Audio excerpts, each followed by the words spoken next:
bien dans son job pour parler des entrepreneurs, des dirigeants et le regard qu'ils portent sur l'avenir, parce que c'est ça évidemment le fond de cette étude. François Vigne, bonjour. Bonjour. Ravi de vous accueillir. Vous êtes régulièrement venu sur notre plateau et là vous avez sous le bras cette étude passionnante. Président de la commission communication au sein des entrepreneurs et dirigeants chrétiens. Alors c'est plus un baromètre, il faut le préciser, c'est une étude. C'est quoi l'esprit? C'est de sonder les cœurs parmi votre réseau pour voir le niveau de confiance, d'engagement des dirigeants? Alors c'est l'un des premiers objectifs, elle a deux objectifs cette enquête annuelle. D'une part en effet de sonder les cœurs et de voir également comment évoluent finalement, comment évoluent je dirais nos dirigeants. Et le deuxième objectif, on essaye je dirais d'avoir chaque année un thème différent, notamment à l'occasion de nos assises. Et on avait nos assises nationales récemment à Bordeaux et cette année c'était sur le thème de réenchantons le travail. Et donc c'est également l'occasion je dirais d'approfondir un thème particulier.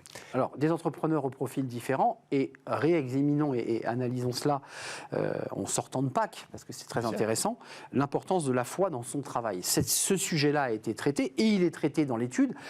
Et c'est très intéressant de voir la manière dont les entrepreneurs interrogés sont traversés par cette foi et comment elle les aide à grandir et à faire grandir les autres. Oui, je suis tout à fait d'accord. Enfin, la très grande majorité de nos membres et de nos répondants ont affirmé que la foi jouait un rôle important dans leur façon de gérer leur entreprise. Alors d'abord, c'est un rapport au travail. Vous avez pu voir que 97% de nos membres sont passionnés en tout cas, aiment beaucoup leur travail. Et plus des 2 tiers sont même passionnés par leur travail, ce qui est intéressant, je dirais, dans cette époque. Et après, c'est vrai qu'ils souhaitent aujourd'hui, ils se disent eux-mêmes animés par la foi chrétienne, je dirais, dans leur conduite de l'entreprise. Et ils essaient également de mettre en œuvre ce que nous appelons, nous, la pensée sociale chrétienne, qui sont finalement quelques grands principes qui ont été définis au cours des générations qui nous ont précédés. 19e, début 20e. Début 20e, et aujourd'hui encore, parce que la pensée sociale chrétienne, c'est quelque chose qu'on fait évoluer au quotidien, qu'on enrichit au quotidien. Et aujourd'hui, c'est à la fois pour eux un élément qui, je dirais, qui guide leur action, et également, et là encore, et également, ils disent eux-mêmes quelques techniques de management. Donc ça a ce double rôle. 84% disent qu'elle est un outil, cette foi. Exactement. Efficace en management. C'est 13 points de plus qu'en 2018. Tout à fait. Ça, c'est un signe indiqué. Alors, c'est un signal et également, c'est une fierté. Pourquoi je dis que c'est une fierté? Parce que depuis quelques années, depuis une dizaine d'années, mais encore plus depuis 5 ans, on essaie véritablement de proposer des parcours de formation à nos membres, de les former encore plus, de façon à leur permettre de progresser, puisque nous croyons vraiment aux entrepreneurs et dirigeants chrétiens que la formation est un outil très important de formation de l'homme. C'est vrai pour les salariés, c'est vrai pour les dirigeants aussi. Et finalement, on voit cette évolution, et alors même que nous avons accentué les formations en la matière. Donc notre fierté, c'est qu'il semble que nos formations portent du fruit. Donc ça, c'est l'élément de fierté. Et après, plus globalement, on est évidemment très content que cette foi les guide. François Vigne, j'ai noté cette phrase. Pour certains, la cohérence entre leur foi et leur vie professionnelle est plus difficile.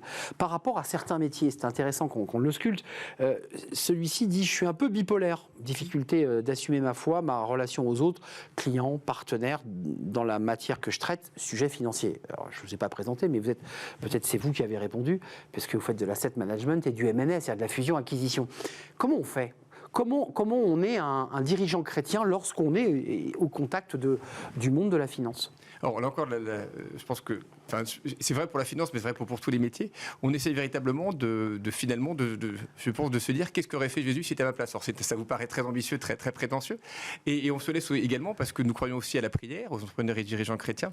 On croit également véritablement que l'Esprit Saint peut nous accompagner. Et il m'est arrivé plusieurs fois dans des négociations difficiles. Ça peut être avec des salariés, ça peut être avec des clients, ça peut être avec des contreparties. Je dirais de faire appel à l'Esprit Saint. Non pas pour obtenir le résultat que je voulais, mais pour que l'Esprit Saint me permette d'être, je dirais, de trouver finalement le bon esprit pour que cette discussion, que cette négociation soit fructueuse et pour l'ensemble des parties.